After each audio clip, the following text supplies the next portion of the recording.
Those of us that are fortunate enough to drive newer cars that were created in the past decade or so, they've gotten used to plugging our phone in to the car and getting maps, getting apps right on the screen and utilizing that for music, for directions, GPS, that sort of thing. But for motorcycle riders, that is still pretty much a significant luxury. It's fairly expensive. You get it on maybe upscale Harleys or a Goldwing or something like that. Carplay or Android Auto doesn't really exist in the motorcycle world in the same way it does in the car world. It's not as ubiquitous.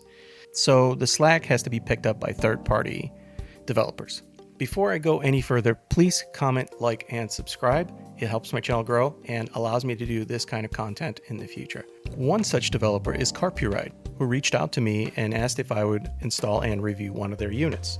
In this case, it's the 502 Pro. The good news is anybody that watches this video or follows my channel now has the opportunity to get a discount in getting one of these units. Now, if you want to buy this unit and you want to use my discount, the links are down below. Make sure you use the code that I provide, and that way you get your discount. And I'll tell you this, it is not super expensive and it's well worth it. What it is basically a wireless CarPlay or Android Auto unit. What does that mean? Well, if you're familiar with it in your car, that is basically the same thing. So you get maps, you get audio that connects to your Bluetooth. If you have speakers in your helmet, you can listen to audio and control it with your screen. It's a game changer for motorcycles.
Now, some of you out there probably want to experience motorcycle riding in a different way.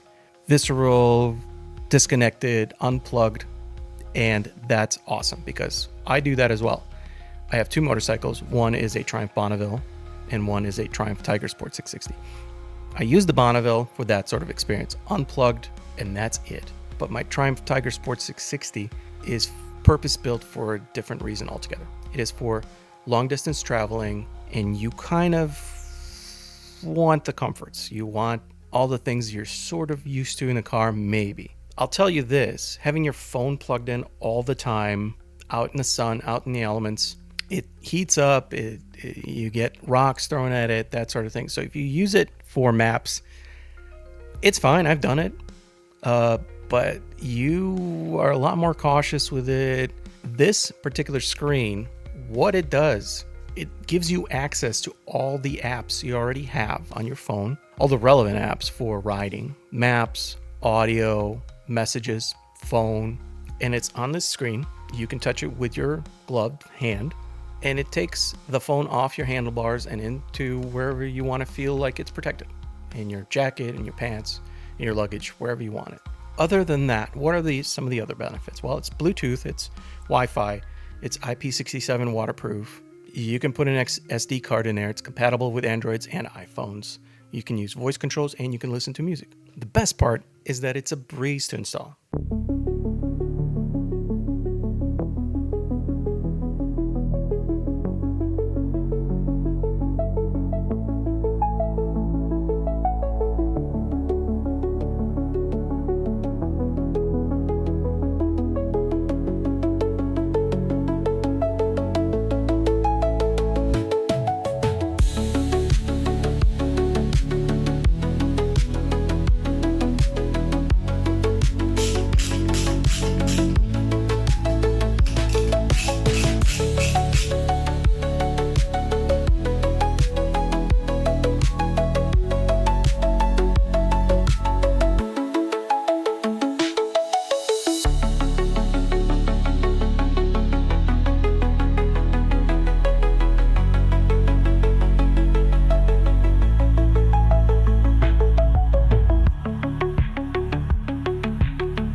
There are two ways that you can connect the Carpuride screen to your motorcycle. The first way is a direct plug into the battery.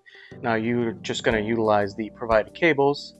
They are stripped wires. You need to put connectors on them. You can do that, but you have to turn off the screen manually every single time because it's going to continue to draw power. And I don't necessarily advise you to do it this way because, again, what if you get off the motorcycle, leave it for a couple of days, and realize that you forgot to turn off the screen? It may draw the power and you may end up draining the battery. The second and most likely preferred way to connect is through the USB. Now, your bike may have a USB port, or you may have an aftermarket USB port that's connected to the SAE. Maybe it has its own switch. Maybe you still have to turn off the screen. In my case, in the case of the Triumph Tiger Sport 660, the 2022 model, I'm not certain about the newer ones, but the 2022 model didn't come with a USB port. Now it does have a connector to it, and it's located in here. And there's an accessory that you can buy that's fairly cheap. I think it's like 20-30 bucks. And it looks like this. And you plug it in right here, and it sits on top of the battery, and it turns on and off when the bike turns on and off, which means that if you plug in the screen into this, every time you turn the key on and off, it'll turn your screen on and off. The moment of truth. I've got everything buttoned up, everything closed down, all the wires tucked in. We have a dash cam underneath there. You can see the camera 1, the units underneath, camera number 2, and we have a touch screen from Carpuride.